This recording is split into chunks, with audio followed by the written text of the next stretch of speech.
Eu fiquei muito conhecido aqui no Brasil depois do ano de 2004. Em 2004 eu estive num debate com um padre chamado Padre Quevedo. Eu moro ali no estado do Rio de Janeiro, em uma cidade abençoada. Cidade, quase toda a população é evangélica. Quem não é, é filho de crente e é uma benção a minha cidade. Tenho viajado, irmão, ganhado almas para o reino de Deus. Mas eu fiquei muito conhecido através do meu testemunho. Muito jovem ainda, um adolescente com idade de 16 anos, eu fui comandante-chefe do alto escalão da Magia Negra. Com 16 anos de idade, eu passei pelo terreiro de Umbanda, Quimbanda, Candomblé, Vundum, feitiçaria. Eu cheguei ao grau 33, que é o último escalão da Magia Negra. No ano de 82, eu passei a trabalhar para a Rede Globo de televisão. Eu passei a consagrar as suas novelas e as suas minisséries. Em 82, eu consagrei uma minissérie chamada Sítio do Pica-Pau Amarelo. Em 85, consagrei uma novela chamada Chique Chique. Fiquei até o ano de 89, que consagrei a última novela, que foi a novela Tieta do Agreste. Vou trazer um alerta agora para você que é noveleira. A novela é uma arma poderosa nas mãos de Satanás.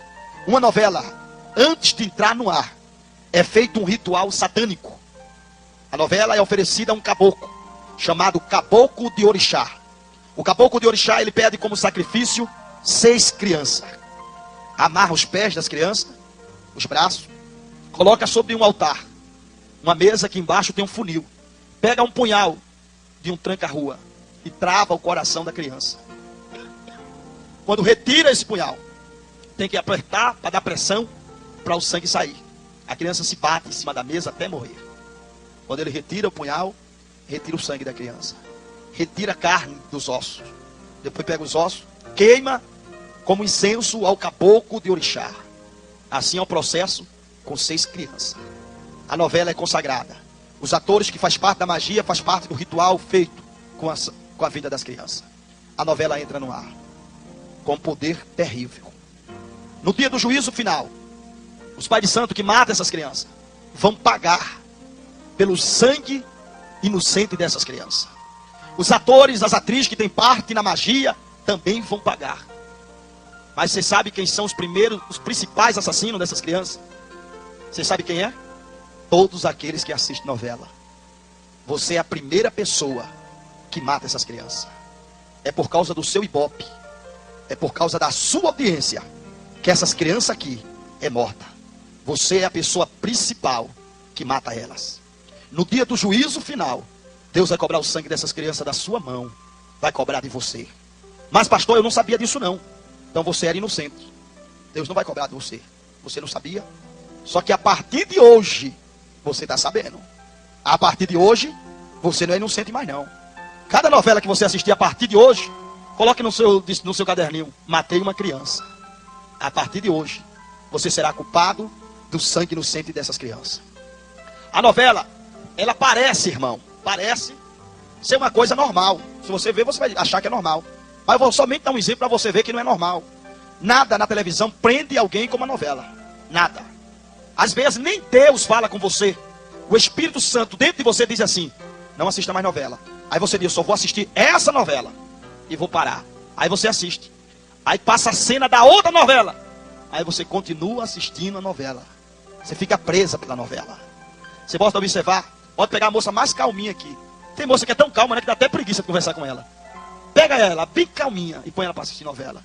No momento que ela estiver assistindo novela, aí você vai brincando. Vai lá e desliga a televisão. Aí você vai ver ela pegar uma panela de pressão que vai 2 bandas na sua cabeça. É o momento, irmão, que a mulher fica atacada. No momento que ela está assistindo novela, ela não quer barulho nenhum não. Se uma criança chorar, ela quer que a criança cale-se de qualquer jeito. Ela fica atacada, terrível. A novela é uma arma de Satanás. 60% da mulher que traz o marido é através da novela. A novela é uma força muito poderosa e satânica. A novela, irmão, transmite o que não existe. Tem mulher que quando está assistindo novela, que ela vê uma cena romântica, ela vive a cena, ela está assim, ó. Aí passa a cena romântica, ela chega, respira fundo, está vivendo aquela cena. A novela prende ela. Eu duvido uma noveleira cantar aqui e Deus batizar. Duvido. Eu duvido uma noveleira expulsar demônio. Demônio se manifestar aqui, ela dá uma carreira que abre porta até aqui, onde não tem, para correr. Porque ela sabe que ela não tem unção e autoridade de Deus para expulsar o demônio. Mas uma crente fiel que anda de joelho pode se levantar todos os demônios das trevas que ela expulsa no nome de Jesus. Fiz vários trabalhos para várias pessoas da Rede Globo, apresentadores e atores. Fiz trabalho para Renato Aragão, mais conhecido como Didi dos Trapalhões. Para quem não sabe, Didi é um babuer da magia. É o segundo alto escalão mais forte da magia negra. Ele aparenta ser bonzinho, mas se você pisar no calo dele, você não vai viver para contar história. É um terrível instrumento de Satanás que vive através de rituais satânicos para ter prosperidade e fama. Fiz vários trabalhos para vários atores, atrizes. Fiz vários trabalhos para uma apresentadora de programa do Rio de Janeiro, conhecida como Xuxa. O seu nome traduzido na magia quer dizer Oxum e Orixá. Xuxa trabalha com Exu Mirim. É um demônio pequeno que prende a criança, tanto nos seus programas, como viceia também nos desenhos. A criança, na sua natureza humana, ela é limpa. Se você colocar uma criança para tomar banho, e se você não for tirar ela do chuveiro, ela fica lá o dia todo. A criança é limpa na natureza dela, pois foi feita por Deus. Porém, a criança presa pelo Exu Mirim, ela é diferente de uma criança normal. A criança presa pelo Exu Mirim, ela não gosta de tomar banho. Ela não gosta de escovar os dentes. Ela não gosta de ir à escola. A primeira coisa que ela faz de manhã, quando acorda, é ligar a televisão para assistir desenho. Essa criança está presa pelo Exu Mirim. Ela pode crescer e tornar-se lésbica se for menina. Pode crescer e tornar-se um homem afeminado se for menino.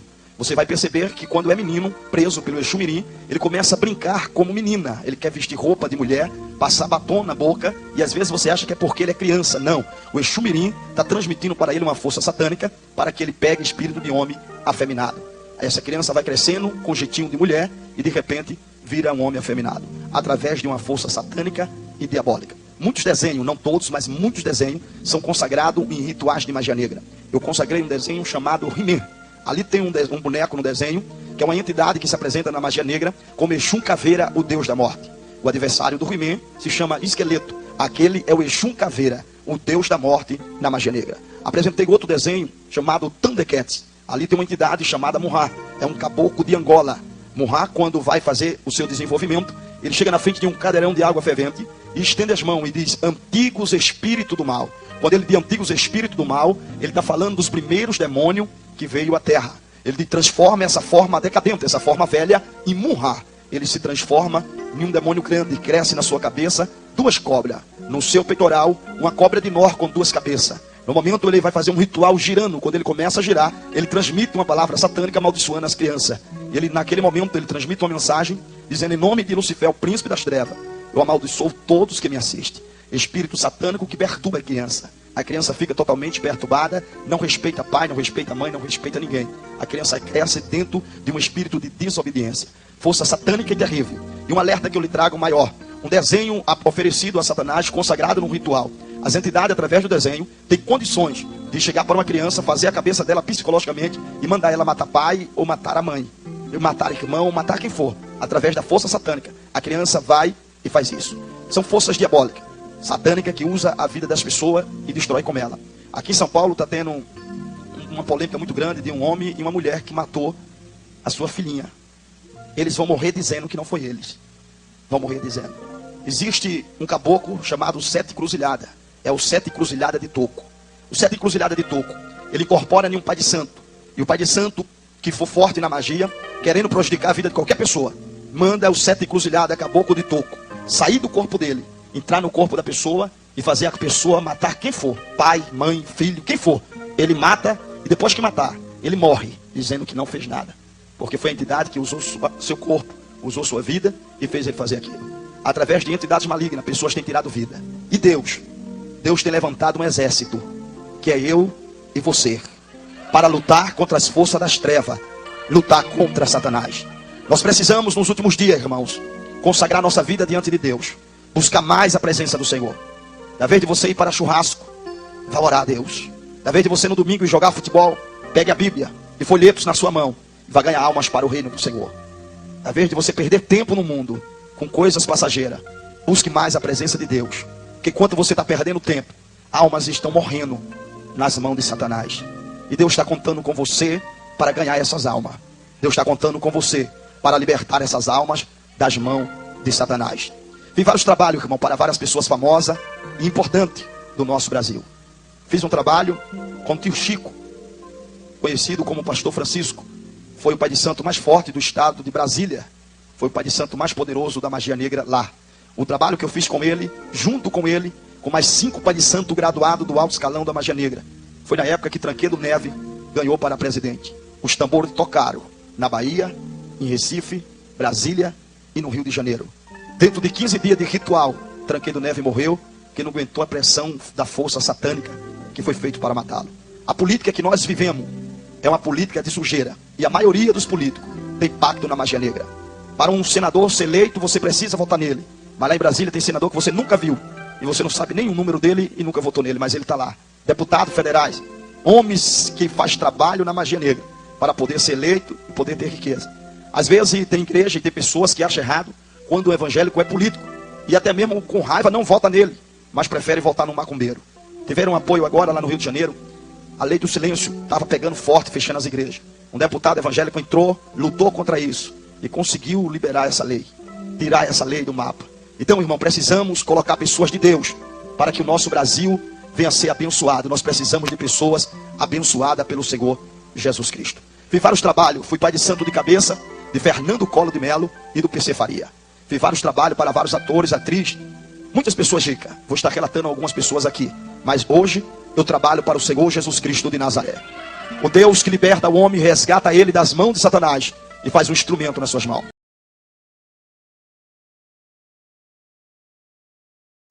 Já entendia isso, irmão.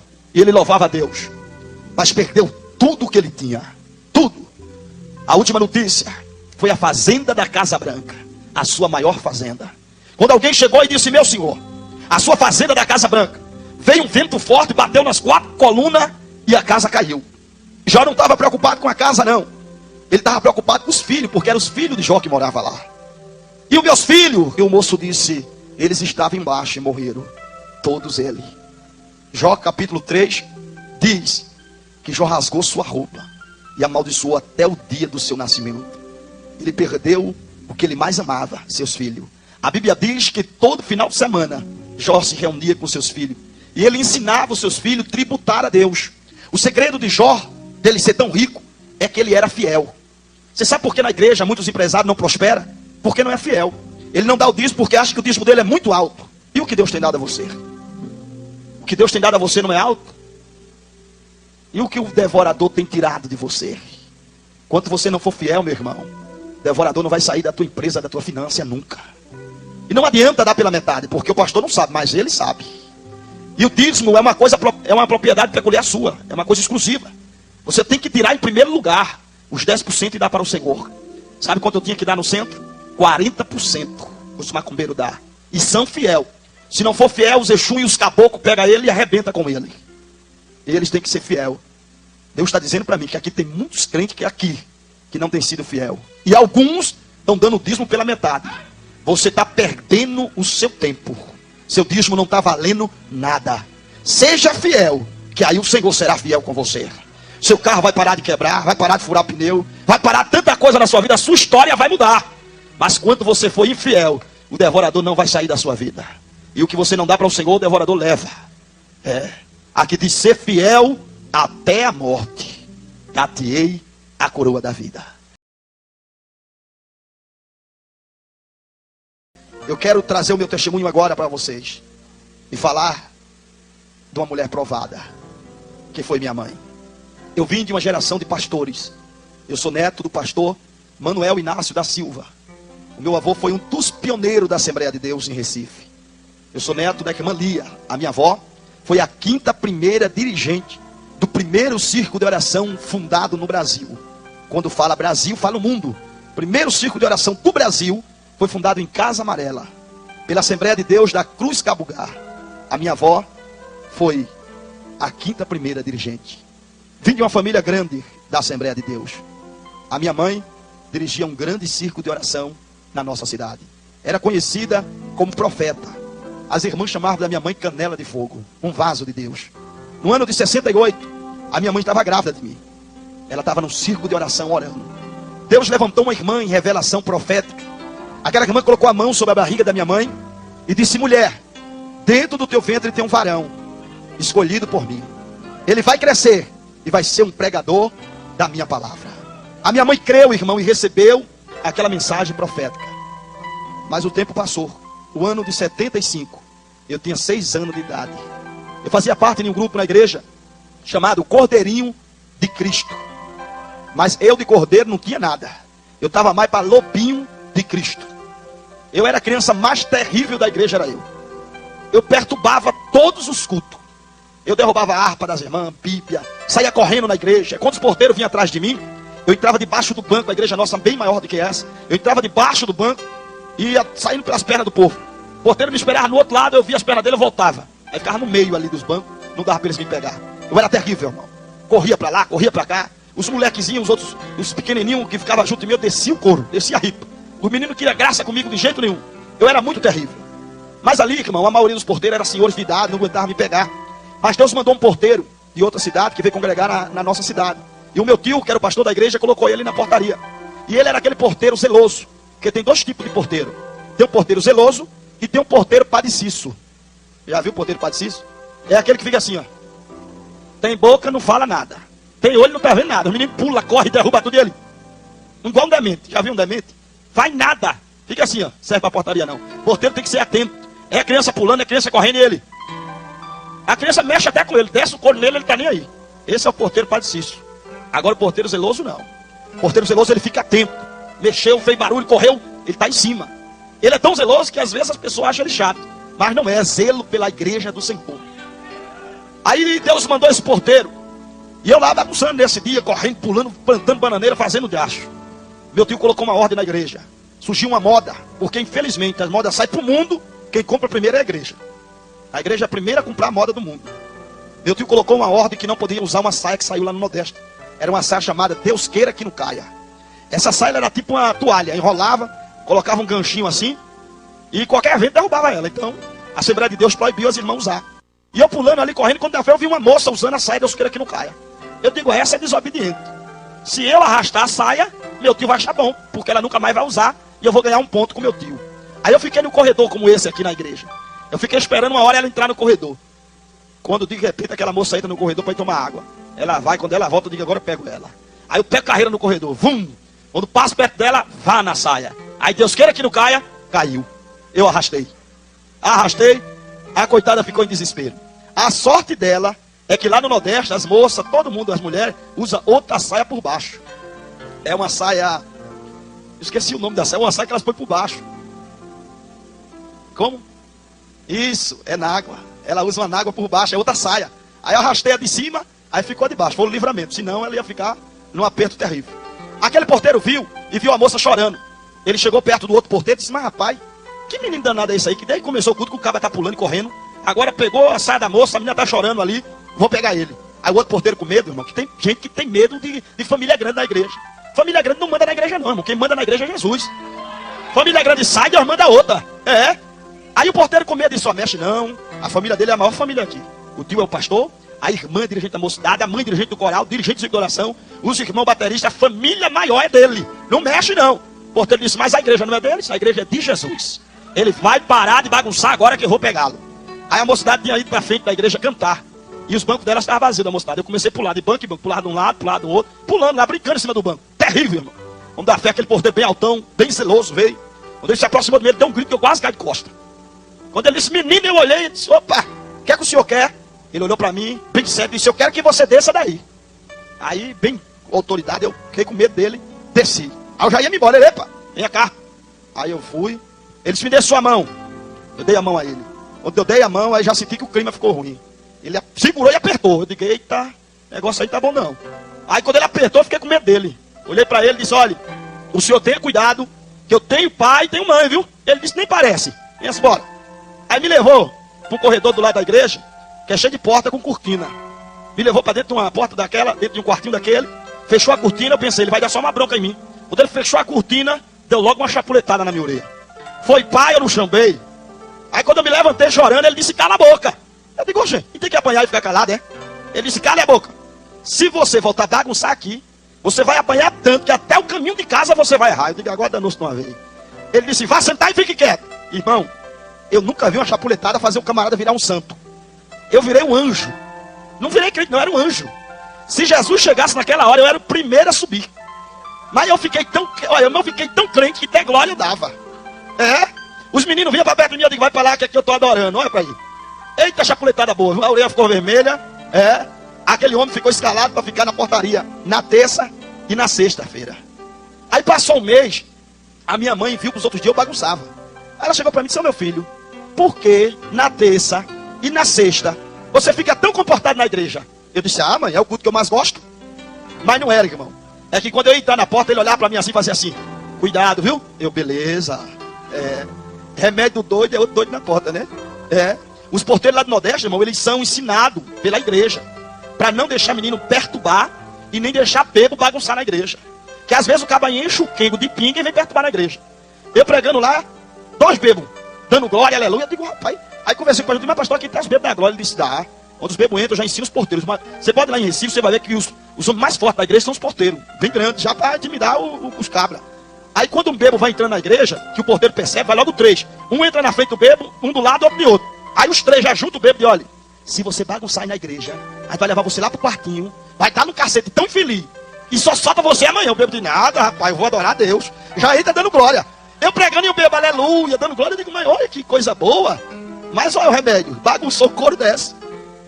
Criança lá na igreja você não vê pulando e bagunçando não. No Nordeste você não vê não. Porque tem mãe, irmão, que traz o filho, solta o filho para bagunçar na igreja. O porteiro vai, reclama, ela acha ruim, fica brava. Então não vai lá para no Pernambuco não. Porque se você for para lá, soltar o seu filho para bagunçar lá, ele vai apanhar. Se você chiar, apanha também. Lá o remédio é para todo mundo. Lá não tem negócio não. Ali, irmão, eu era muito terrível, terrível, terrível mesmo. Eu louvo a Deus que meu filhinho Jonathan canta. O negócio dele é tocar bateria, gosta de fazer barulho. Mas é uma benção. Não puxou o pai quando era pequeno, não. Eu era muito terrível. Eu não tinha amiguinho, eu brincava muito só. Eu sou filho da velhice dos meus pais. Quando meu pai estava em casa, ele fazia fazendinha no terreiro da usina que a gente morava pra gente brincar, eu e ele. E a minha mãe também, a minha mãe e o meu pai que me dava muita atenção. Mas um dia eu estava brincando com uma vassoura de cavalinho, andando ali ao redor de casa. Meu tio tinha ido passear na nossa usina, descansar. Ele amarrou uma rede no pé de manga de um lado para o outro, ficou lá deitado. E eu comecei a brincar, correndo para lá, para cá. Quando de repente eu vi o meu tio na rede. E ele roncava. Aí eu digo: meu tio está dormindo. Fui lá perto dele e ele estava dormindo. Eu digo: mas rapaz, como meu tio é folgado, come, agora vem deitar aqui, ninguém pode fazer barulho. Aí eu olhando para ele, eu olhei para a perna dele. Eu nunca tinha observado a perna de um homem adulto. E eu vi que a perna do meu tio era muito cabeluda. Aí eu puxei assim, aqueles pelos grandes. Aí eu achei estranho, eu olhei e disse: oxê, meu tio deve ter nascido com erro da ciência. Naquela semana, minha mãe tinha comprado caranguejo e tinha rapado as pernas do caranguejo com a faca. Eu digo: então eu vou limpar a perna dele e aproveitar que ele está dormindo. Aí eu fui atrás de uma faca, irmão. Só que a minha mãe sabia como eu era, ela colocava tudo no alto, as coisas, não dava para pegar. Aí eu desisti, não encontrei faca para limpar as pernas dele. Aí quando eu desisti, no muro da minha casa, lá não tinha energia, a gente usava candeeiro. Em alguns lugares chama lamparina. É uma latinha. E ali quando eu pego o candeeiro, tiro o pavio do candeeiro. Tem um produto que não é álcool, é querosênio, que eles põem para acender. Aí tirei o produto e fui passar na perna do meu tio. Aí dei massagem na perna dele, passei. Quando eu estava dando massagem com querosênio, ele acordou. Ele olhou para mim assim, meio assustado.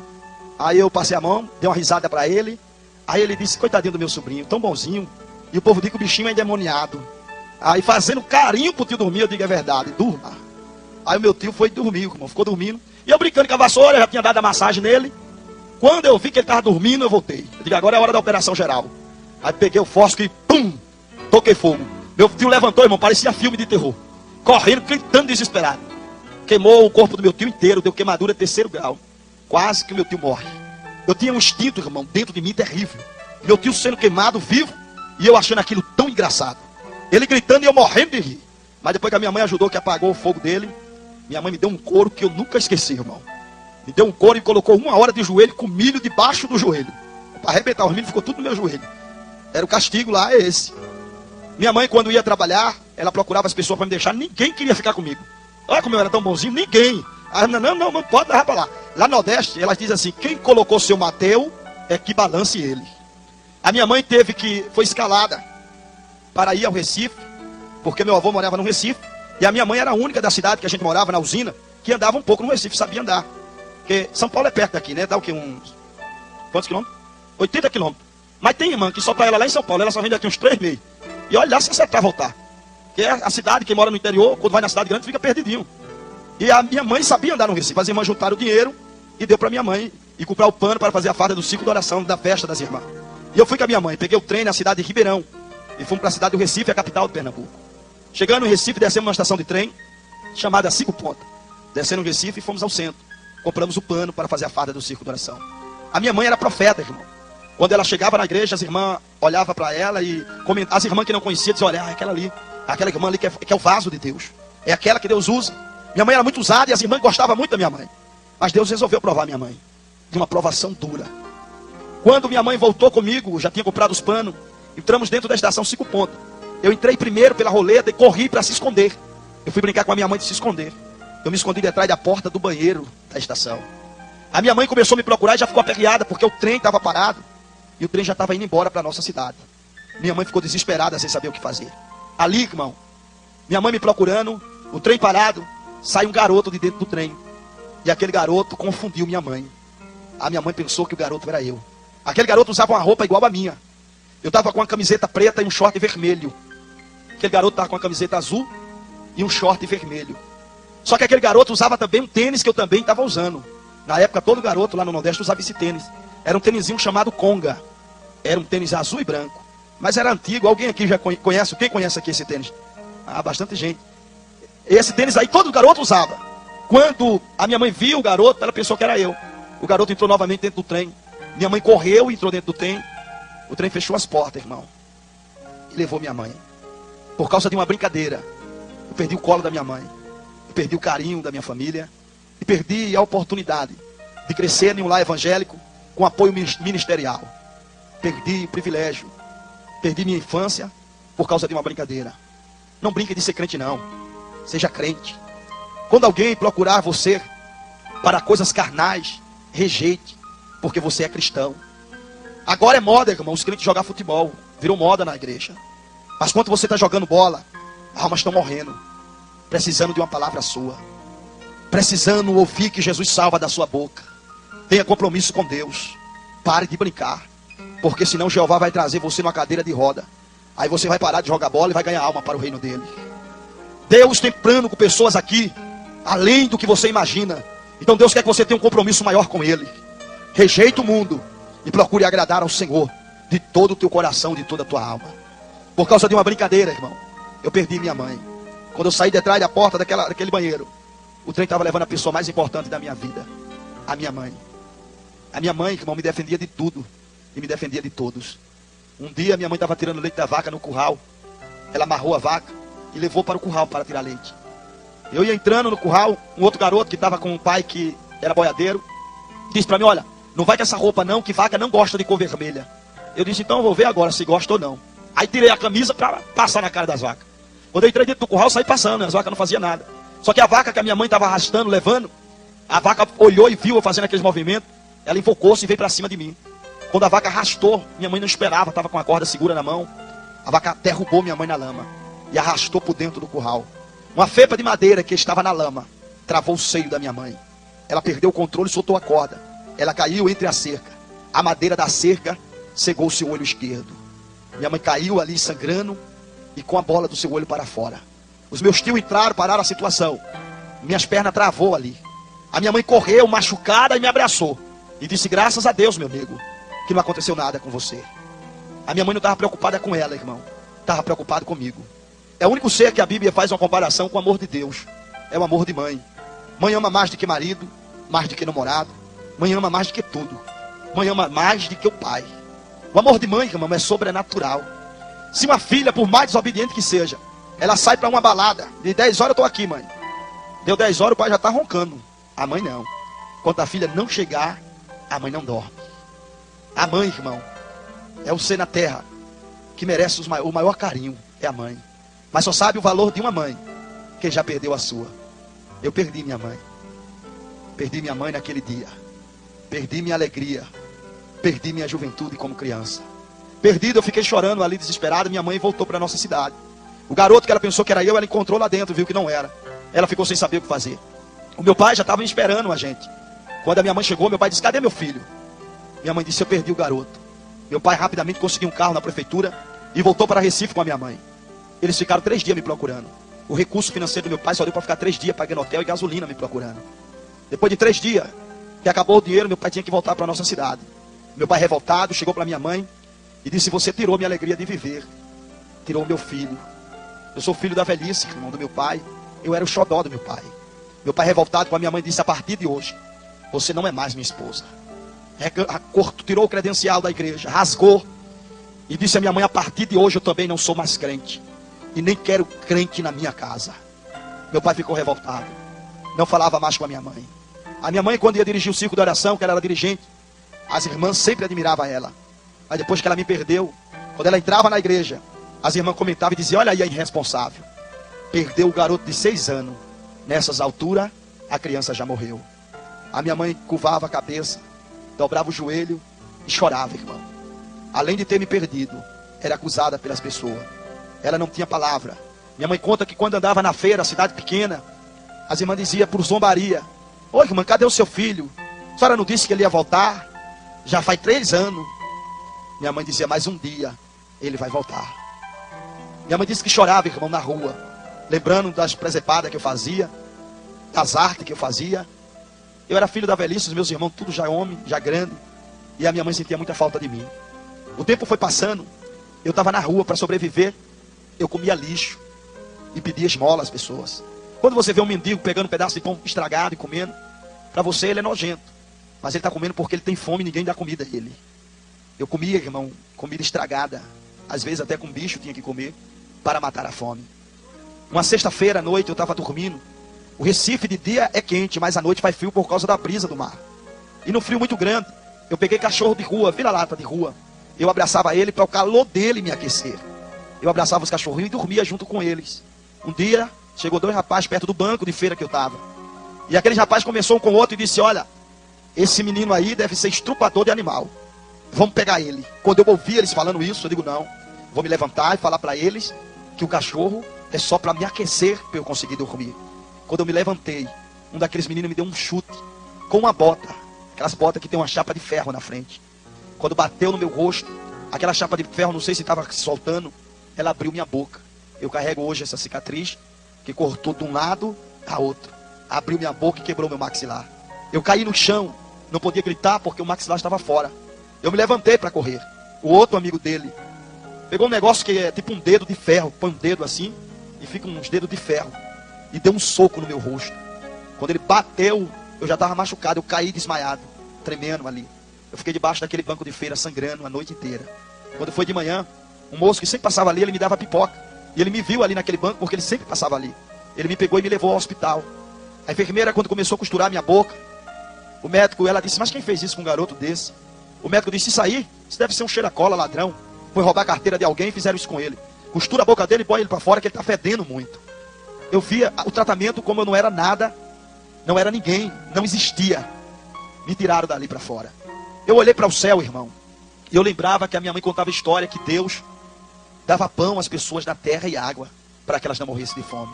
Naquele período já fazia dias que eu não tinha comida. O médico, se era para eu tomar, porque eu não podia mastigar, tomar sopa. Mas aonde que eu ia arrumar sopa? Eu não tinha dinheiro. Quando chovia, eu pegava a lama da chuva e eu bebia.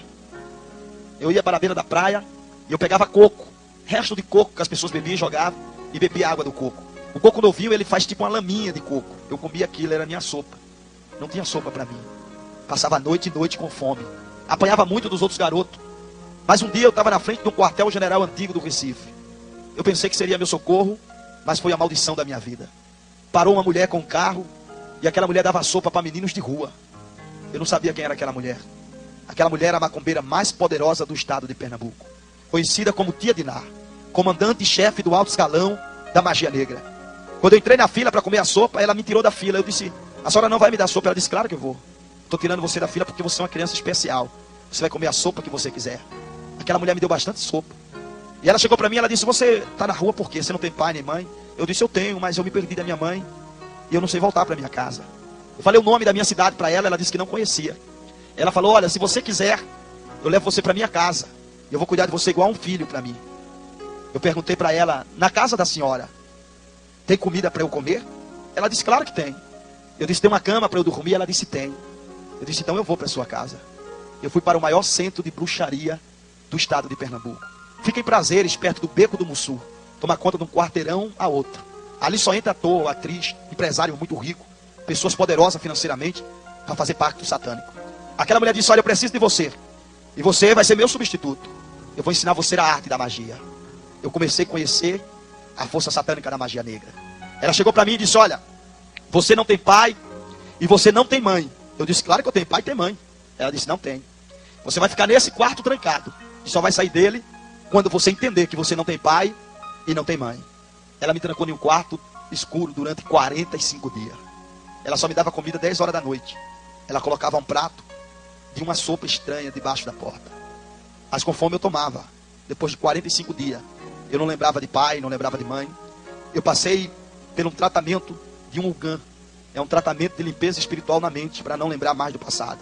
Eu não lembrava mais de nada. Tomei aquela sopa durante 45 dias. Costumei tomar a sopa. Quando eu saí do quarto, eu pedi a ela a sopa. Ela disse, vai lá na geladeira e pegue. Eu fui pegar a sopa. Quando eu abri a geladeira, não tinha sopa. Era sangue humano que ela me dava com sal. Mas ali eu estava acostumado. Dentro daquele processo, eu comecei a liberação de receber incorporações de guia. Ela me trancou em um quarto de desenvolvimento mais 7 dias para receber os guias. Os guias mais fortes, eles são controlados pelos babuê, os babuá, o babaoliá e os babalorixá. São os pais de santo poderosos de Angola. Esses pais de santo, se ele fizer um ritual para matar uma pessoa, ele mata a pessoa naquela hora se Deus não tiver plano. Se fizer um ritual para pôr uma lepra, uma doença, a pessoa perder toda a sua parte financeira, ela é perdida e destruída. São os pais de santo mais poderosos da magia. Ela me trancou em um quarto, que era dos babalorixá de desenvolvimento, durante 7 dias. No penúltimo dia que eu estava ali, eu comecei a receber as incorporações dos guias, que só os pais de santo graduado poderoso recebia. Os babuê, os babuá, os baboliá e os babalorixá recebia. Eu recebi numa noite só os guias que todos eles recebiam de ano em ano. Quando eu saí dentro daquele quarto, a mãe de santo olhou para mim, ela viu o número de grau da magia negra que eu recebia, as incorporações. Ela ficou com medo. Ela disse, olha, eu vou mandar você agora para a Bahia, porque você está recebendo um guia muito forte e eu não trabalho com eles. Você vai ter que ir para a Bahia desenvolver com a mãe menininha do Cantuar. Me mandou para a Bahia. Fiquei de 7 a 8 meses com a mãe menininha do Cantuar. A mãe menininha me ensinou toda a arte da magia, todo o controle de poder satânico, toda a força da magia negra. Quando eu saí de lá, ela disse para mim, olha, você vai comandar 27 terreiros do alto escalão da magia negra. Não aceite desaforo de nenhum homem. Eu dava um salto de 3,5 metros de altura. Deus sabia que eu ia me converter. Sim ou não? Sabia ou não sabia? Ele sabia que eu ia contar hoje a vocês que eu dava um salto de 3,5 metros de altura. Sim ou não? Só que ele sabia que vocês não iam acreditar. Aí ele permitiu eu ir numa praia chamada Velmar, perto de uma usina chamada Trapicho, perto da cidade do Cabo. Lá eu dei um salto de 3,5 metros de altura. Um pai de santo chamado Pelé bateu uma foto e me deu aquela foto. Eu não sabia para que ia servir. Hoje eu sei. Serve de testemunho. Aqui estou incorporado com o Exu Capa Preta e o Exu do Lodo, dando um salto de 3,5 metros de altura. Nenhum homem, na sua capacidade humana, ele consegue fazer isso. Isso é a incorporação de um Exu poderoso da magia, que me dava força e poder sobrenatural.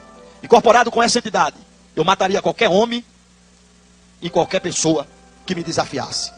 Eu passei a ser temido e conhecido em Pernambuco como menininho do inferno. O pai de santo mais novo do estado de Pernambuco. Comecei a fazer grandes trabalhos. Em 82, eu conheci Dr. Roberto Marinho, o dono da Rede Globo. A mãe de santo disse para mim, olha, eu vou te apresentar um homem muito poderoso. E que ele gostar de você, ele vai contratar você para trabalhar para ele. Fiz um ritual para ele, ele gostou. Me contratou para consagrar as suas novelas e as suas minisséries. Eu consagrei a minissérie em 82, Sítio do Pica-Pau Amarelo.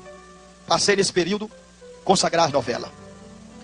Se, irmãos, a Bíblia diz que Deus, ele não condena o inocente como culpado. Porém, o culpado, Deus não popa como inocente. Se esse copo de água está aqui, e é uma ordem que não pode beber a água desse copo, eu bebo sem saber. Eu sou inocente ou eu sou culpado? É? Por quê? Porque eu não sabia. Mas se é proibido beber essa água, e eu sei, e eu bebo, eu sou inocente ou eu sou culpado? Sou culpado porque fiz sabendo. Vocês vão ficar sabendo de algo aqui, que a partir de hoje vocês não vão ser mais inocentes. A partir de hoje vocês vão ser culpados. Consagrei as novelas para a Rede Globo de televisão. Isso aqui é um papelzinho do pedágio indo para o Rio de Janeiro. Da minha cidade até aqui, tem quase 9 pedágios. Ele está 9 papelzinhos desse aqui. Atrás está escrito, criança desaparecida. Essa criança desapareceu, ela tinha 13 anos de idade. O Fabiano. Ele desapareceu em 96. 13 anos de idade. Será que o Fabiano saberia falar para as autoridades o nome do pai e da mãe com 13 anos? Sim ou não? Será que ele sabia dizer o bairro e a cidade que ele mora? Sim ou não? Então já era para estar em casa, não era? Por quê? Faz tanto tempo e ninguém encontrou o Fabiano ainda. Eu vou lhe explicar por quê. Aqui tem outro papelzinho, a Tatiane. Ela desapareceu em 92. Ela também tinha 13 anos e não voltou mais para casa. Aqui tem vários papelzinhos de pessoas que desapareceu, que não voltaram mais para casa. Sabe por quê, irmão? Essas pessoas aqui, elas não se perdem. Elas são sequestradas para ser sacrificadas em rituais de magia negra. Eu comecei, irmão, consagrando novela. E ali eu conheci os atores, as atrizes. Conheci as pessoas famosas.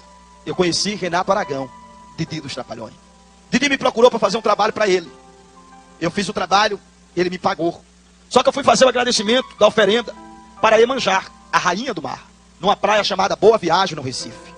Quando eu cheguei na praia Boa Viagem, que eu levei a oferenda de agradecimento a ela, ela se materializou dentro do barco e disse: olha, eu não quero nada do que você me trouxe aí. Eu disse para ela: o que é que a senhora quer? Ela disse: olha, eu não quero nada disso, eu quero sangue. Eu falei: de que espécie de animal? Ela disse: eu não quero sangue de animal, eu quero sangue humano. Mas eu não quero sangue de homem não, eu quero sangue de mulher. Eu quero que você vá lá na fora e me traga aqui uma moça de 15 anos de idade. Pega o punhal do 7 facadas, dê 7 facadas nela aqui dentro do mar. Jogue ela dentro do mar, eu vou beber o seu sangue e vou comer sua carne. Eu saí para fora do mar para buscar uma moça de 15 anos. Quando você sai de casa, o diabo está de olho em você. Você vai para o trabalho, ele está de olho em você. Aonde você vai, o diabo está de olho em você. Você sabe por que ele não faz nada com você? Porque quando ele olha para você, tem um anjo com a espada de fogo olhando para ele. Aí ele não pode fazer nada com você. A Bíblia diz que os anjos do Senhor acampam ao redor daqueles que o temem e o livra. É por isso que o diabo não pode pegar você, porque os anjos de Deus estão do seu lado. Eu fui buscar uma moça de 15 anos. Fiquei na porta de uma escola esperando terminar a aula. Quando terminou, saiu aquela multidão de jovens. Eu fiquei esperando, mas saíam jovens com características de ter mais idade. Ali eu fiquei esperando, quando de repente saiu uma mocinha baixinha. Às vezes é pequenininha, mas é velha que só, né? A minha esposa é deste tamanho, tem 32 anos. Não cresceu, eu não sei porquê, eu acho que na época não tinha fermento. Aí esperei aquela moça sair, quando saiu, fui seguindo ela. Ela entrou em uma rua que não tinha muito movimento. Eu encostei o carro rápido, desci e dei uma gravata no pescoço dela. Desmaiei ela e joguei dentro do carro. Peguei o livro da escola dela, joguei dentro para não deixar rastro. E levei. Levei para a Praia Boa Viagem para sacrificar ela. Aquela moça tinha que morrer para Renato Aragão fazer sucesso mais e ganhar mais dinheiro. Quando eu cheguei na Praia Boa Viagem, aquela moça tornou do desmaio. Vi uma viatura da polícia passando do meu lado. Quando de repente ela começou a gritar, eu fiquei com medo da polícia ouvir o barulho e me enquadrar. Eu encostei o carro para desmaiá-la de novo. Mas quando eu encostei o carro, aquela moça abriu a porta de trás e correu. E eu corri atrás dela. Se aquela moça corresse para o centro do Recife, eu não poderia pegar ela porque alguém poderia ajudar. Mas ela correu para a beira da praia. E a Praia Boa Viagem é muito larga, é bem grande. E eu corri atrás dela na praia. Rápido eu alcancei ela. Aquela moça era branca de cor. Seu olho estava roxo de tanto chorar. Desesperada, com medo da morte. Eu estava com um punhal, com 7 travão. Punhal do 7 facada. Corri e alcancei ela rápido. Ela chorando, desesperada, eu disse para ela: olha, se você correr eu vou travar o seu braço e você vai sangrando até lá. É melhor você ir numa boa comigo. Eu mato você, você nem vai sentir a dor da morte. Aquela moça estava em desespero, irmão. Com medo de perder sua vida, seu futuro, os seus projetos e o seu sonho. Eu era um instrumento do diabo. Para mim, matasse ela não tinha problema nenhum. Mas eu me aproximei para pegar ela e levar. Ela chorando, desesperada, olhando para mim, com medo da morte, querendo socorro. Eu me aproximei dela. Quando eu me aproximei, ela deu um passo para trás, levantou a mão. Eu pensei que ela ia tentar se defender, lutar comigo. Eu digo: eu dou um soco na testa dela e desmaio. Me aproximei mais perto e fui dar um soco nela. Aquela moça levantou a mão e deu um grito. Disse: Satanás, pelo poder do nome de Jesus, eu te repreendo agora. Naquele momento surgiu uma luz forte daquela moça, me candeou, derrubou-me no chão através do Exu e o caboclo que estava comigo. Eu caí no chão. Na hora que eu caí no chão, aquela moça estava toda vermelha, brilhando, se aproximou de mim e disse: moço, eu tenho dono, e o meu dono é criador do céu e criador da terra. Só quem tem dono aqui, levante a mão e dê glória a ele nessa noite. Aleluia. Naquela hora, o meu corpo paralisou e eu não consegui me levantar. Aquela moça foi embora. Quando eu me levantei, aquela moça não estava mais ali. Mas quando eu entrei dentro do carro, encontrei o livro da escola dela. E ali tinha nome e endereço dela. Eu disse, ela deve ser uma mãe de santo. Mas eu vou matar ela no ritual. Chamei os pais de santo forte para fazer o ritual comigo. Fizemos o trabalho. Eu mandei o Exu do Lodo matar ela. O Exu do Lodo não voltou mais para o centro. Eu fiz outro ritual e mandei o Exu Caveira, o Deus da morte, matá-la. O Exu Caveira foi e voltou. Se materializou no centro. Materializado, se apresentou para mim. Eu disse, você matou a moça? Ele disse, não. Nem matei e nem posso matar. Eu não posso tocar no fio de cabelo dela. Eu disse, ela é mais graduada do que eu, é mãe de santo ela. Ele disse, não, eu não posso matar ela, porque ela pertence ao Deus Todo-Poderoso. Você pertence a um Deus que é tremendo e é terrível. O diabo não pode tocar na sua vida, porque Deus está do seu lado para te dar vitória e te livrar das mãos de Satanás. Aleluia! Eu fiquei revoltado com aquilo. Eu liguei para a mãe menininha do Cantuária, na Bahia, me explicar com ela. E contei a situação para ela. Ela disse, o que a entidade disse para você? Eu disse, ó, falou para mim que a moça era crente e não podia matar. Ela disse, mas você ficou 8 meses comigo aqui. E eu falei para você várias vezes que não pode fazer trabalho contra esses cristãos. E eu disse, mas qual é o problema? Eles não é gente não? Ela disse, é gente, mas o Deus dele não deixa que a macumba pegue neles. Macumba não pega na tua vida porque o teu Deus te protege contra ela.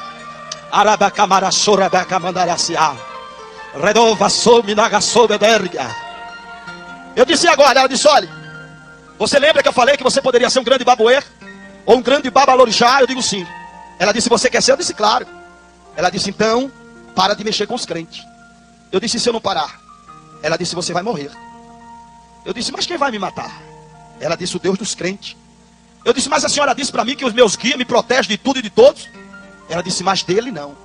Ele arrebenta com tudo. Fale para o seu irmão, o seu Deus arrebenta com o teu adversário nesta noite. Rabacabanda gachou me de quebedecia. Rador que de sur que dai. Rei chope a camantria sur que dai. Macumbeiro que faz macumba contra você vai morrer de fome, porque a macumba não vai chegar na sua vida. Não tenha medo de macumba nem de macumbeiro, porque o maior é Deus e Deus está contigo para te dar vitória. Aleluia.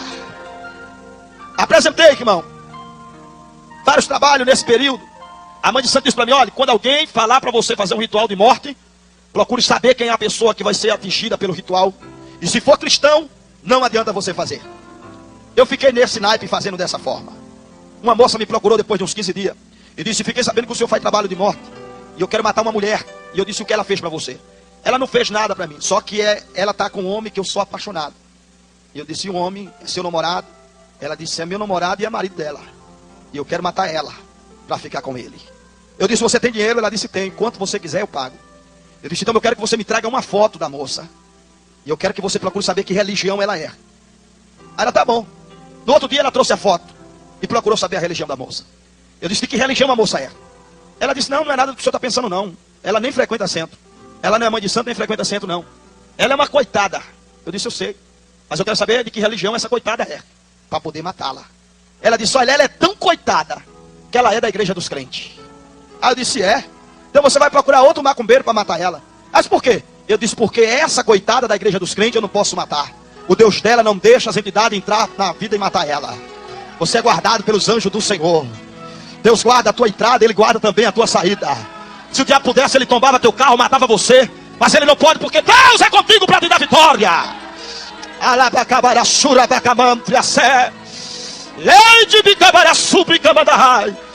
Deus é o Deus que nos protege, irmão. Você pode não ter dinheiro, mas você não precisa de guarda-costa. O leão da tribo de Judá está do seu lado para te dar vitória. É importante servir a esse Deus. O Deus que salva, o Deus que cura, o Deus que batiza e leva para o mais alto céu. Naquele período, eu parei de fazer trabalho contra os crentes. Eu consagrei a última novela. Foi a novela Tieta do Agreste. Consagrando a novela Tieta do Agreste, irmão. Foi descoberto alguns crimes que eu havia cometido. As pessoas que trabalhavam para nós, trazendo criança, também foram presos. E entregaram o centro e me entregaram.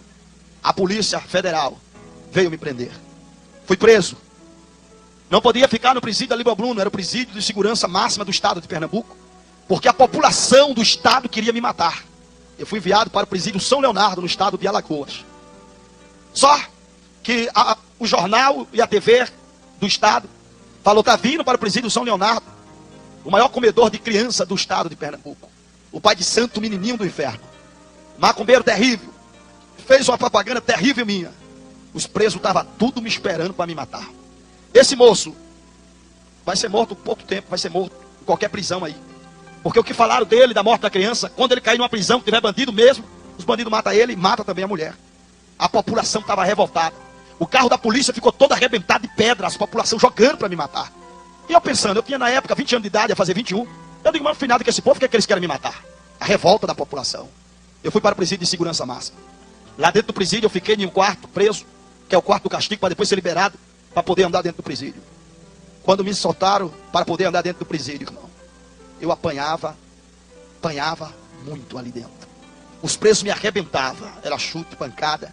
Eles pegavam um espeto, que é feito com o cimento da cama embaixo, aquelas varas de ferro, eles quebram embaixo e faz um punhal.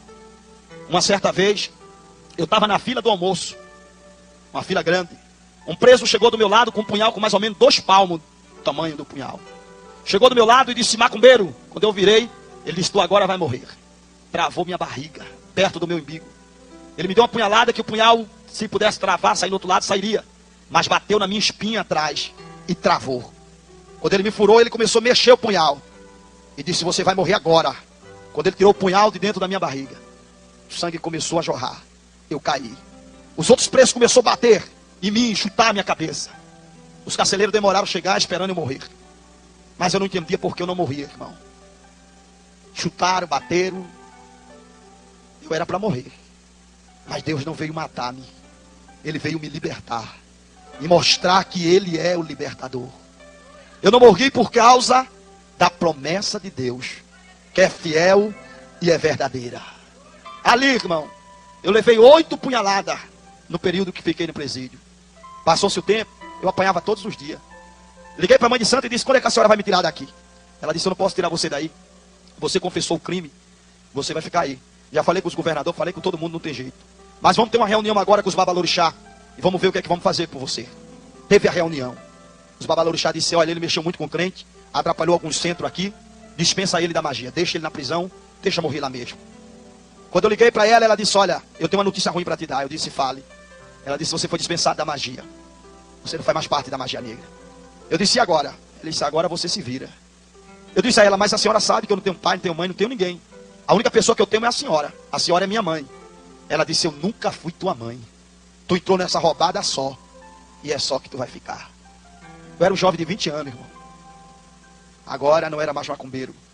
Eu nunca tinha entrado numa escola para estudar. Eu não sabia nem ensinar meu nome. Eu só vivia dentro da magia. Eu nunca tinha brincado com carro. Não tinha amiguinho nem colega. Eu vivia preso dentro do centro fazendo magia. Foi aquilo que eu aprendi. Ruim, mas foi o que me ensinaram. Ali, irmão, agora era um jovem de 20 anos. Preso em um presídio onde 2.000 presos queriam minha cabeça. Eu apanhava todos os dias. Toda quinta-feira era dia de visita. Todo mundo tinha visita. Mas eu não. Depois que eu fui dispensado da magia, os demônios, os guias me deixaram em paz. Eu comecei a entender a vida de um ser humano. E eu ficava pensando por que eu era diferente de todo mundo. Todo mundo tem pai, tem mãe. Eu não tinha pai, nem tinha mãe, nem lembrava deles. Eu ficava pensando, como foi que eu nasci? De quem eu nasci? Eu não tinha lembrança de família nenhuma, irmão. Lá dentro, foi momento de sofrimento. Quinta-feira era quinta de sofrimento. As pessoas que vinham fazer visita chegavam e jogavam coisa em mim. Cuspia no meu rosto. Batia na minha cara. Os presos colavam em mim e diziam, se você mexer com uma visita aqui, você morre. Eu era obrigado a aceitar qualquer tipo de sofrimento. Todo mundo trocava de roupa para receber visita. Eu não tinha visita. Fui emagrecendo muito rápido, ficando amarelo. E um dos presos que estava na minha cela disse, rapaz, você está muito estranho. Você está muito amarelo, eu estou achando que você está doente. Eu queria ainda ser alguma coisa. Eu disse, que doente, rapaz, nada pega em mim, eu tenho o corpo fechado. Ele falou, rapaz, se o teu corpo é fechado, eu acho que já abriu. Porque tu está muito magro. O outro disse, esse infeliz deve estar com AIDS. Chegou, conversou com o carcereiro e disse, olha, leva esse cara para fazer exame, se ele tiver com AIDS, vai passar para a gente. Aí me levaram para fazer exame. Com 15 dias o médico mandou um exame e o carcereiro me chamou. Quando me chamou, disse para mim, olha, pega as tuas coisas que tu vai ser transferido de cela. Eu disse, eu vou para onde? Ele disse, você vai para a cela que tem cuidados médicos. Eu disse, por quê? Ele disse, porque você está com câncer e vai morrer. Agora, irmão, eu tinha perdido minha juventude toda. Ia perder toda a minha vida. Sem conhecer nada e nem ninguém. Quando fui transferido de cela, fui para uma cela que tinha cuidados médicos. Tá?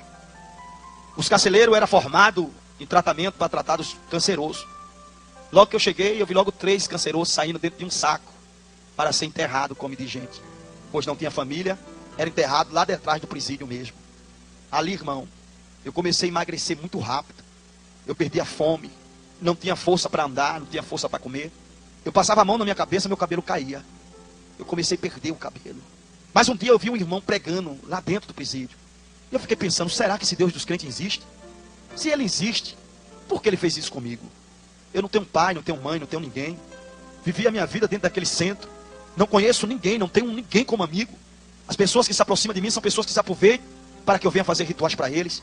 E agora todos me abandonaram aqui dentro dessa prisão. Já fazia tempo, irmão, e eu não tinha visita de ninguém. Estava ali, condenado pela sociedade. Se saísse daquele presídio, eu era morto na rua no mesmo instante. Não tinha ninguém. 6 horas da tarde eu recebi uma visita. Era de um carcereiro que odiava a mim. Ele tirava o soro que me sustentava e dava um soco na minha barriga. Isso era todo dia de 6 horas. Quando eu via ele, eu já fechava os olhos e tremia, esperando ele bater em mim. Comecei a levar uma vida de grande sofrimento lá dentro. E dentro de mim eu me interrogava, por que eu era assim? Os outros presos que fez tanta coisa ruim, eles tinham família, e eu não. Um dia entrou uma mulher por dentro da cela, na prisão. Quando ela entrou, eu olhei para ela, era dia de visita. Eu vi aquela mulher parecendo comigo. Tinha uma característica de rosto igual ao meu. Eu olhei e disse, será que essa mulher é minha família? Aí aquela mulher olhou de cama em cama procurando alguém. Eu disse, deve ser parente minha. Eu fechei os olhos e fiquei esperando aquela mulher chegar na minha cama. Quando eu abri os olhos, ela estava vindo na minha direção. Me trouxe uma esperança, irmão. Uma alegria tão grande. Mas quando ela chegou perto, que ela falou, eu olhei. O filho dela estava do meu lado, na cama do lado. Aquela mulher pôs o filho no colo, beijou ele, estava muito ruim ele. Abraçou, beijou. E começou a falar palavras de mãe para aquele filho. Aquelas palavras me traziam inveja. Eu comecei a chorar. Desejo tão grande de ter uma mãe. Palavras de mãe tão bonita. E aquelas palavras tão suaves. Eu fiquei ouvindo ela falando com o filho e me trouxe tanta alegria. Quando terminou a hora da visita, aquela mulher levantou para ir embora. Eu pensei comigo, eu vou tocar na mão dela, ela vai falar alguma coisa bonita para mim. O canceroso, ele não tem força, irmão. Os ossos parecem que quebram, parecem que estão quebrados. Mas eu fiz força, levantei meu braço.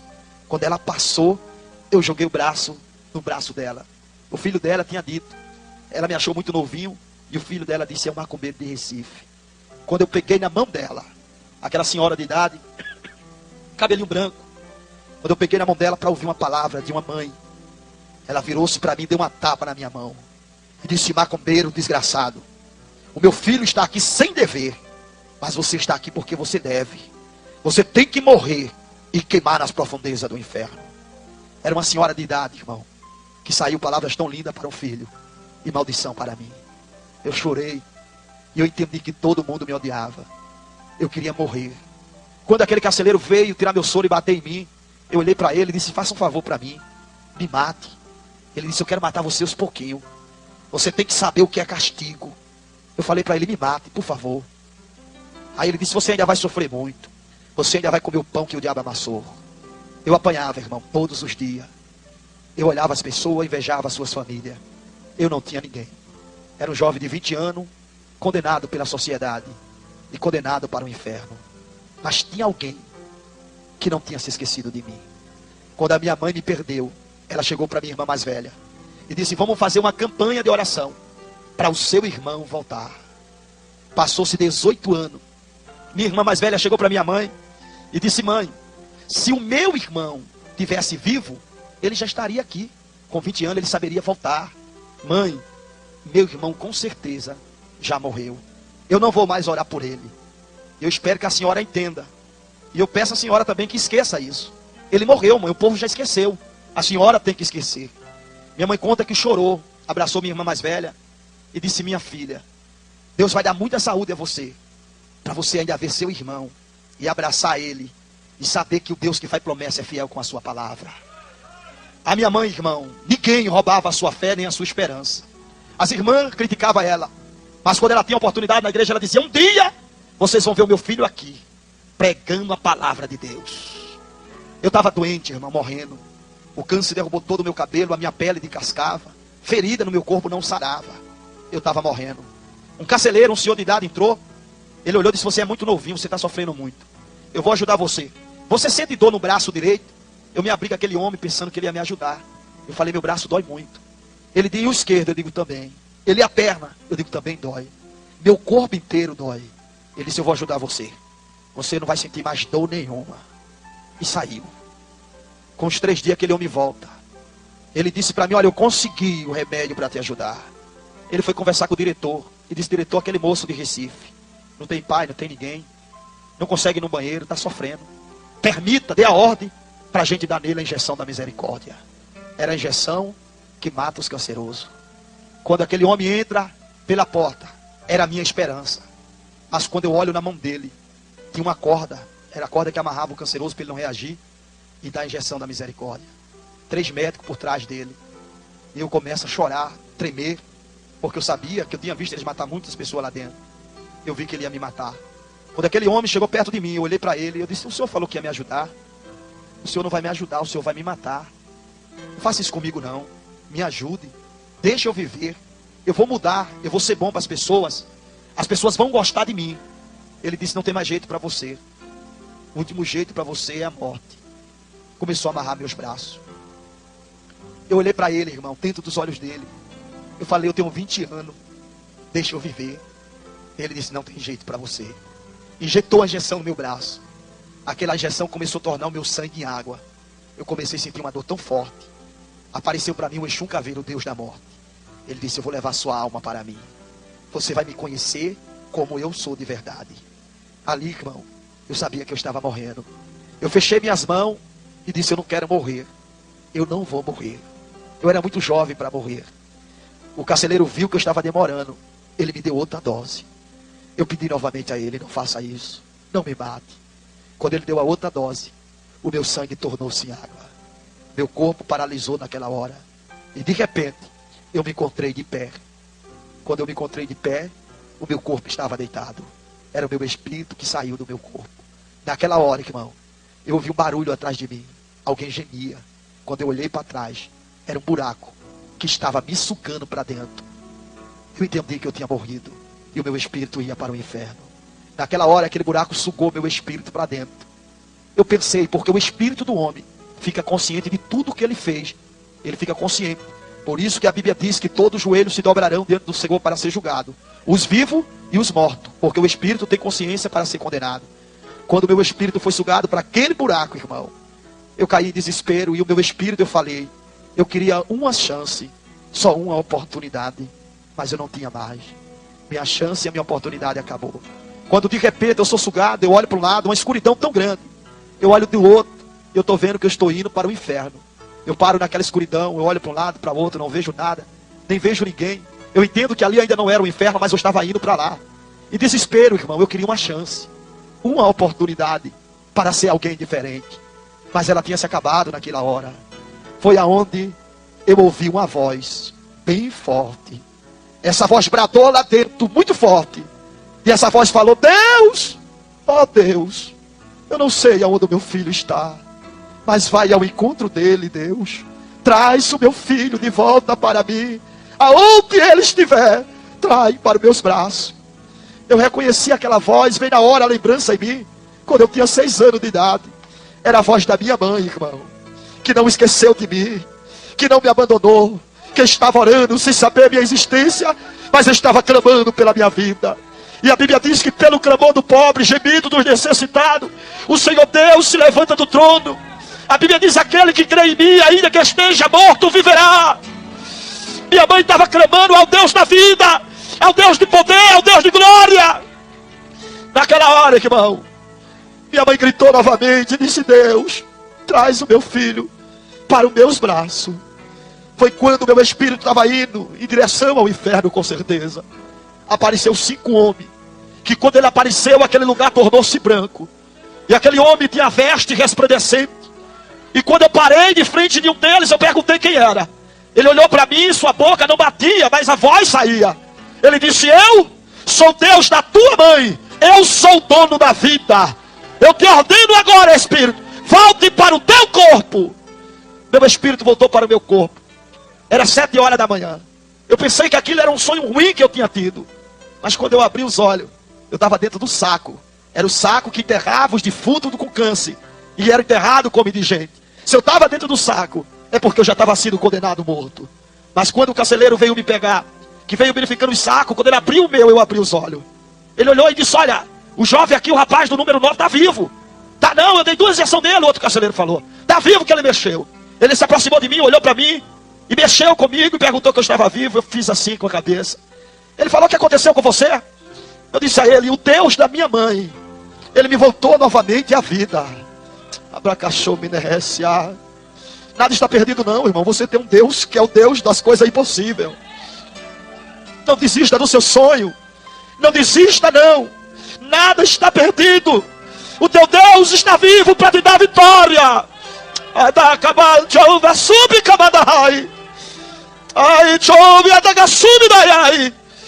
Deus de vida está aqui. O carcereiro disse: deixa ele. Ele daqui uns dias morre. Mas foi engano dele, irmão. Eu disse comigo mesmo: Deus da minha mãe, manda alguém vir aqui que eu quero ser crente. Na quinta-feira, o irmão que entrava evangelizando, ele perguntou: alguém aqui dentro quer aceitar Jesus? Eu levantei a mão. Ele disse: moço, você quer aceitar Jesus? Eu disse: eu quero. Eu levantei minha mão, ele colocou a mão na minha cabeça. E quando ele orou por mim, Deus me batizou na hora com o Espírito Santo. Eu fui curado do câncer, irmão. Com 1 ano, eu me levantei e tornei-me um pregador do Evangelho de Cristo. Passei 4 anos e 6 meses na prisão. Quando veio o meu alvará de soltura, um pastor que fazia evangelização dentro do presídio, ele disse: você não tem família, você não tem para onde ir, você quer ir para minha casa? Eu disse: eu quero. Ele disse: eu fiz um quartinho lá, que eu guardo algumas ferramentas, mas eu vou limpar ele e você vai ficar morando lá, até você conseguir um emprego, ou quem sabe encontrar sua família. Eu disse para ele: olha, pastor, contei o que aconteceu comigo. Eu disse: olha, eu tenho mãe, só que eu não sei o nome dela, mas eu sei que ela existe. E ali, irmão, fui para a casa daquele homem. Quando era dia das mães, era dia que eu sofria. Todo mundo tinha mãe, eu não. Dia dos pais, todo mundo tinha pai, eu não. O pastor me abraçava e dizia: eu sou seu pai. Era um pai, irmão, mas não era meu pai. A mulher dele era uma mãe para mim, mas não era minha mãe. Eu queria meus pais, eu queria minha mãe. O pastor disse para mim, ensinou eu a orar.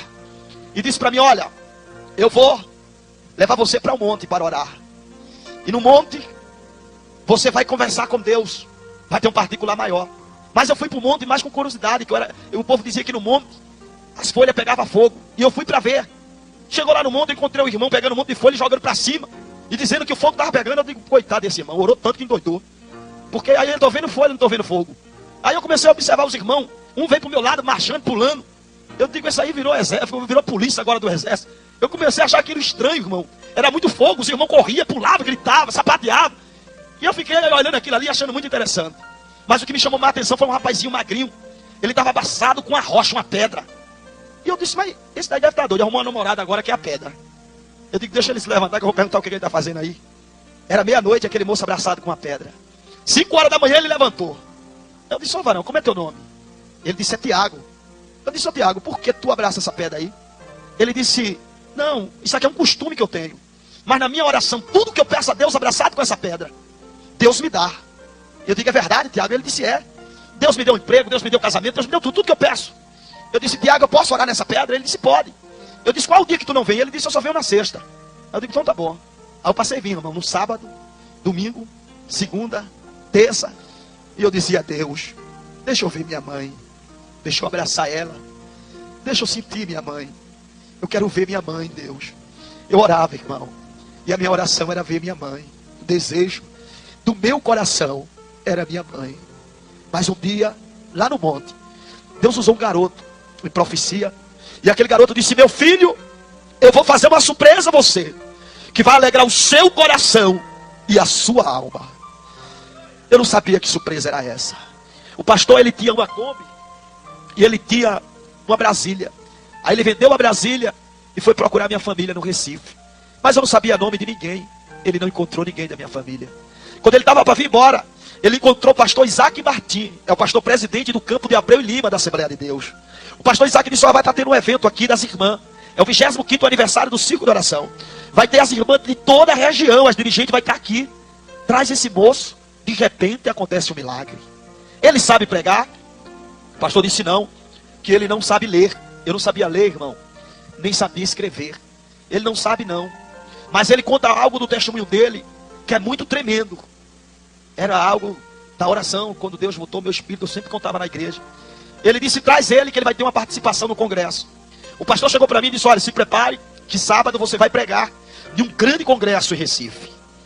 Ali eu comecei a orar, a jejuar. Mas naquele período, eu discuti, briguei com o filho do pastor. Ele com ciúme do pastor, porque o pastor um dia me levava. E eu e ele discutimos, saímos na tapa. Brigamos mesmo, tapa lá, tapa pra cá. E foi uma briga assim, rolando no chão. Aí no final da briga, ele chegou comigo e disse, olha, não quero mais falar com você não. Lá no Nordeste, ele fica de mal, chama de mal. Ele põe o dedo assim. Aí põe um dedo, se o outro cortar, aí não se fala mais. Aí me deu o dedo, eu cortei. Aí não se falamos mais. Só que ele era a pessoa que lia a Bíblia para eu poder pregar. Eu dependia dele, porque ele lia, eu gravava na cabeça e pregava aquilo que ele leu. Só que agora eu estava de mal dele. Aí quando foi no sábado, o pastor disse, se prepare que a gente vai sair, que daqui para Recife é 200 quilômetros. Se prepare para a gente ir. Ali, irmão, eu estava de mal dele e eu tinha que ler o versículo para pregar. Era o Salmo 23, mas eu não sabia ler. E eu comecei a tentar falar com ele de dia e manhã. Passava por ele, oi, ele nem falava comigo. Aí eu voltava, oi, ele, bem sério. Molecão novo. Aí eu lembrei que ele gostava muito de sacolé. É um picolézinho que é feito num saco em casa. Aí eu fui lá, comprei 3 sacolé de coco, que era o mais que ele gostava. Aí quando eu fui passar perto dele, eu, opa, um sacolézinho. Aí ele parou e disse, quero, eu disse, tome. Ele chupou o sacolé. Quando terminou, eu, outro. Ele, opa. Quando terminou, outro. Aí ele disse, você está querendo alguma coisa? Eu disse, eu quero pedir perdão a você, meu irmão. Você é o irmão que eu conheço. Choramos junto, ele me abraçou. Eu disse a ele, meu irmão, você me perdoa? Ele disse, te perdoo. Eu disse, eu estou perdoado do fundo do teu coração. Ele disse, tá. Eu digo, então vamos ler a Bíblia para mim agora. Aí ele disse, você estava com interesse, né? Eu digo, eu sempre tenho interesse por trás, né? Vamos ler. Aí ele leu. Ele disse, qual é o tema? Eu disse, é Salmo 23. Ele, rapaz, é muito fácil esse versículo. Aí leu, o Senhor é meu pastor e nada me faltará. Eu disse, mas se eu ficar nervoso, eu posso esquecer, porque eu não sabia ler. Então eu tinha que gravar na cabeça. Aí o pastor já me mandou se preparar e fomos na Kombi. De Maceió para Recife, 200 quilômetros. Eu fui na Kombi, meu pastor, citando o versículo para não esquecer. O Senhor é meu pastor e nada me faltará. O Senhor é meu pastor e nada me faltará. O pastor viu eu falando sozinho, ficou preocupado. Aí está tudo bem aí, varão? Eu, o Senhor é meu pastor e nada me faltará. Até chegar em Recife. Chegamos lá, irmão, uma comissão, ciclo de oração enorme. Aquela multidão de irmãs, tudo vestido de azul. E quando eu me aproximei do púlpito, eu tinha muito medo de pessoas que andavam com Bíblia grande, que nem a minha. Eu não sabia ler, eu achava que quem andava com Bíblia grande era pregadores. Então eu ficava com muito medo de pregar perto de alguém que sabia ler e pregava. Quando da fé eu vi aquela multidão do pastor, tudo com aquelas Bíblias grandes, a minha perna tremeu. Eu ajoelhei lá para orar e fiquei, o Senhor meu pastor e nada me faltará. Foi a minha oração de meia hora, o Senhor meu pastor e nada me faltará. Para gravar o versículo. Aí me levantei e ficava bem baixinho, o Senhor meu pastor e nada me faltará. Quando de repente uma senhora começou a olhar para mim. E ela olhava bem sério para mim. Eu, o Senhor meu pastor e nada me faltará. E ela olhando. Eu digo, essa senhora está olhando de mal, acho que ela está olhando porque eu estou falando aqui. Aí botei a mão na frente, que o Senhor meu pastor e nada me faltará. O Senhor meu pastor e nada me faltará. E aquela mulher olhando, eu me levantei, fui no banheiro. E ela olhava para mim de um jeito. Eu fiquei olhando, digo, se essa mulher fosse novinha, ela estava me paquerando, mas está muito velhinha para estar me paquerando. Aí fui, voltei e ela olhando para mim. Aí depois, irmão, fiquei com medo. Porque lá em Recife, a fama de Recife dos profetas é que pregador em pecado não prega lá não. As dirigentes de oração se levantam e faz ele descer do púlpito na hora e revela o pecado. Eu parei, eu briguei com o filho do pastor, passei a semana de mal dele, e agora que eu vim pregar foi que eu falei. Eu acho que Deus ainda não me perdoou e está revelando aquela irmã. Irmão, aí eu fiquei com medo. Aquela mulher olhando para mim, eu tirava o rosto para lá, eu digo, meu Jesus, tem misericórdia. Eu dizia, Deus, pope a minha vida hoje, não me envergonha aqui não. Eu morrendo de medo, irmão. Louco para me dar a oportunidade, eu falar algo rápido e parar. Quando me deram a oportunidade, eu peguei e citei o versículo, o Senhor é meu pastor e nada me faltará. Quando eu citei o versículo, aquela mulher levantou e deu um estouro bem grande de línguas estranhas. Quando ela estourou em línguas estranhas, eu digo, pronto, Deus agora revelou, foi tudo. Disse, agora eu estou arrebentado. Aí comecei logo a gaguejar, e aquela mulher se levantou, ela era bem branca, vermelha, levantou e veio na minha direção. Eu digo, Jesus, tem misericórdia, Senhor, não vai me revelar esse negócio aqui não, que eu estou arrebentado agora. E eu com medo, irmão, de passar vergonha e envergonhar também o pastor que me levou. Quando de repente aquela mulher chega perto de mim, as minhas pernas estavam tremendo. Ela colocou a mão assim e disse, moço, eu quero fazer uma pergunta e não posso deixar esse trabalho terminar, eu quero fazer agora. A igreja parou, irmão, porque aquela mulher era profeta. E a igreja sabia que algo de profecia podia sair dela. E a igreja parou para ouvir a profecia. E eu, tremendo de medo daquela mulher, ela olhou para mim bem sério. E disse, mas eu só quero fazer uma pergunta a você. E eu parei, eu digo, ai Jesus, e agora? Eu digo, faça, irmã. Ela disse, moço, porventura, moço, porventura, você tem um sinal de pelo de carne nas suas costas? Eu olhei para ela, eu disse, eu tenho, irmã. Ela disse, moço, porventura, no seu pé esquerdo, você tem um sinal de sangue que toma conta da planta do teu pé esquerdo? Eu disse, eu tenho, irmã. Como é que a senhora sabe? Ela disse, moço, ela começou a chorar. Ela disse, moço, você tem mãe? Eu disse, não tenho, irmã. Ela disse, sabe por que eu sei disso, moço? Eu perdi você. Você é meu filho. Ontem de madrugada, Deus disse, minha filha, o seu sofrimento acabou. Amanhã eu trarei o teu filho para os teus braços. Ela disse, Deus trouxe você, meu filho. Eu ainda estranhei, que ela era branca. Eu digo, mas por que a senhora é branca? Ela disse, você é moreno, igual ao seu pai.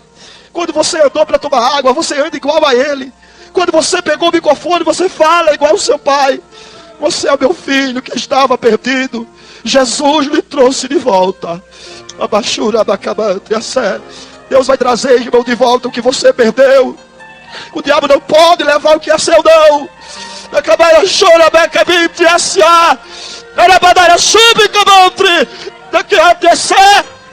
Deus vai trazer de volta o que você perdeu. Ele é Deus e é fiel. Abracei minha mãe. Ela pegou o microfone e disse, igreja, esse é o meu filho, que eu sempre disse a vocês que um dia voltaria para casa. Minha mãe estava velhinha, mas com força e saúde, irmão. Ela disse, meu filho, vamos em casa. Seu pai já faz mais de 20 anos que não fala comigo, por sua causa. Quando eu cheguei na casa da minha mãe, ela bateu na porta. O meu pai perguntou quem era. Minha mãe disse, nego, sou eu. Meu pai, com raiva da minha mãe, que ele não se falava, ele disse, o que é que você quer? Nego, é que você tem visita. Era 10h30 da noite. Meu pai disse, isso não é hora de visita, tá na casa dos outros não. Manda a visita voltar amanhã. Minha mãe começou a chorar e disse, nego, essa visita é muito importante, abre a porta. Meu pai ficou preocupado porque minha mãe estava chorando. Ele abriu a porta, irmão. Quando meu pai abriu a porta, eu olhei e eu me vi mais velho. Meu pai me olhou e me se viu mais novo. Meu pai começou a chorar e olhou para minha mãe e disse, é ele? Minha mãe disse, é. Meu pai correu e me abraçou, me beijou e disse, meu filho, minha vida se acabou por sua causa. Depois que sua mãe perdeu você, eu perdi a alegria de viver. Mas sua mãe dizia para mim todos os dias que você um dia ia voltar. Meu filho, você voltou. A chuva que vai erguer. Meu pai chorou tanto, irmão, me abraçou, me beijou por várias vezes. E disse, Deus existe, Ele é fiel. E meu pai disse para o pastor que estava comigo, quero aceitar Jesus novamente. Meu pai voltou para Jesus. A minha mãe ligou para a minha irmã mais velha. A minha irmã pensou que tinha acontecido alguma coisa com meu pai. Entrou dentro de casa, nas carreiras, e disse, mãe, o que aconteceu? Aconteceu alguma coisa com meu pai? Minha mãe disse, não é seu pai ali. E o que aconteceu? Minha mãe disse, minha filha, está vendo aquele moço ali? Minha irmã disse, parece com meu pai. É o irmão que você parou de orar. Minha irmã começou a chorar e me abraçou. E disse, meu irmão, me perdoe. Eu parei de orar porque eu pensei que você estava morto. Mas você está vivo. Deus, irmão, é Deus. Acredite no que Ele prometeu a você. Se coloque de pé. Creia no que Deus prometeu. Ele não falha. Ele é fiel. Ele é verdadeiro. Ele é justo. E a promessa dele, ela nunca volta vazia.